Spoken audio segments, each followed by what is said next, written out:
My name is Brian. I am 40 years old. At first, Emily was a good wife. She was loving, caring, and always put our family first. We had been married for 12 years, and for the most part, I thought we were happy. We met in college, back when life was simple. She was the kind of woman who made you want to be a better man. She supported my dreams, stood by me when I struggled to build my career, and never once complained when I worked long hours. When our son, Jacob, was born, she became an amazing mother. But somewhere along the way, things changed. At first, it was small. She stopped laughing at my jokes, stopped waiting up for me when I worked late. The woman who used to hug me tightly when I walked through the door barely looked up from her phone now. I told myself it was normal. Marriage wasn't always exciting, right? People get comfortable. Then came the arguments. "Brian, you're never home," she would say, frustration in her voice. "I'm working, Emily. For us. For Jacob," I would reply. She would shake her head. Her eyes filled with something I couldn't quite understand. Disappointment? Sadness? Maybe both. It wasn't like I didn't love her. I did. But I felt like a stranger in my own home. Like I was walking into a house, not a family. Then I met her. Her name was Lisa. She worked at a firm that partnered with my company. She was young, energetic, and made me feel something I hadn't felt in years wanted. It started as harmless conversations, casual lunches, jokes shared over coffee. But then, one night I stayed late at work and she was there too. We talked for hours.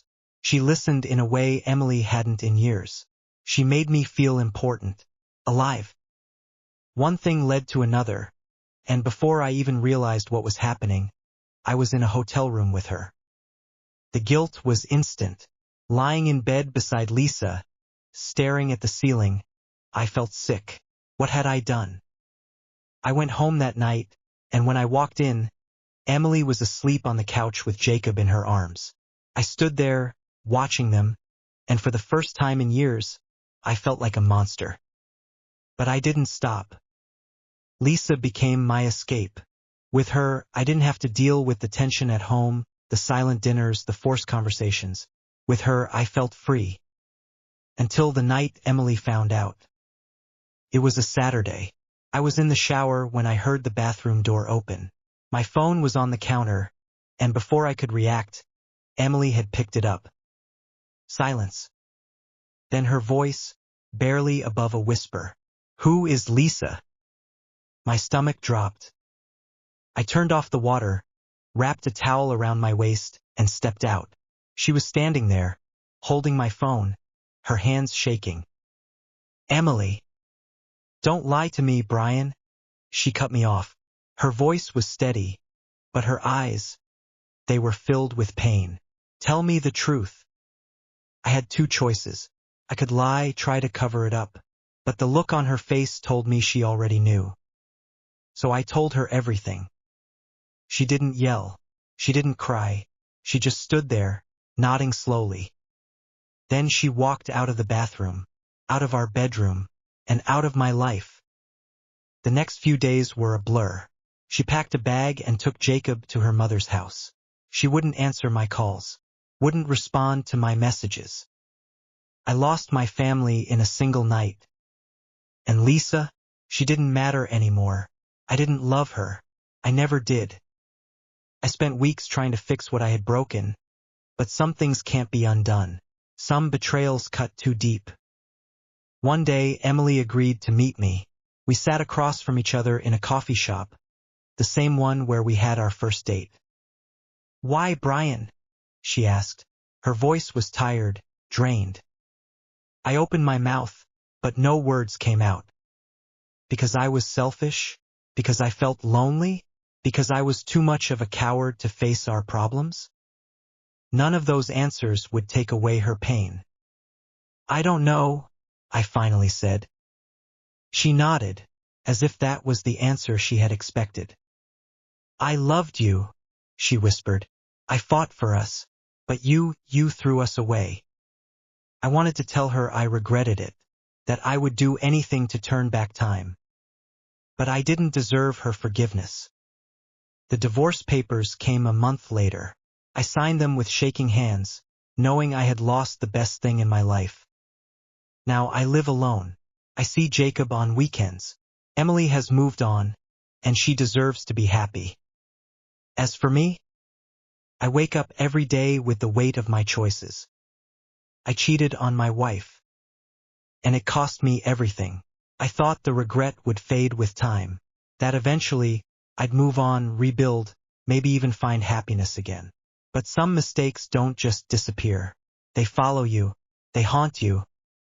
Nights are the worst. I lie in bed, staring at the ceiling, remembering the life I used to have. The warmth of Emily beside me. The sound of Jacob's laughter echoing through the house. The small, simple moments I took for granted. Her humming while she cooked. The way she'd rest her head on my shoulder during movies. The way she used to kiss my forehead when she thought I was asleep. I didn't just lose my wife. I lost my best friend. I see Jacob on weekends, and every time he runs into my arms, I feel a brief moment of joy, until I remember that I only get borrowed time with him now. He's 7, old enough to know that things aren't the same but too young to understand why. He never asks about Lisa. Maybe Emily never told him. Maybe she didn't want him to hate me. Or maybe she wanted to protect him from the truth. His father is a selfish man who destroyed his own family. One afternoon, after I picked Jacob up from school, he looked at me and said, "Daddy, why don't you love Mommy anymore?" The question hit me harder than any punch ever could. "I do love her," I said, my voice barely above a whisper. "I always will." He frowned, thinking, "Then why aren't you together?" How do you explain to a child that love isn't always enough? That sometimes one mistake can break something forever? I swallowed hard and said the only thing I could. "Because I hurt Mommy." His face scrunched up, confused. "Did you say sorry?" I nodded. 100 times. "Then why can't she forgive you?" I looked out the window, gripping the steering wheel. "Because some things can't be fixed, buddy." Silence. Then he whispered, "I wish you never hurt her." "Me too, kid. Me too." After I dropped him off at Emily's house, I sat in my car for a long time, staring at the home that used to be mine. I saw the curtains move slightly, and for a second, I thought Emily was watching me. But she never came out. She never does. She's moved on. I heard from mutual friends that she's dating again. I don't know his name. I don't know what he does. But I know he gets to wake up next to the woman I spent years taking for granted. He gets to hold her, love her, build a future with her.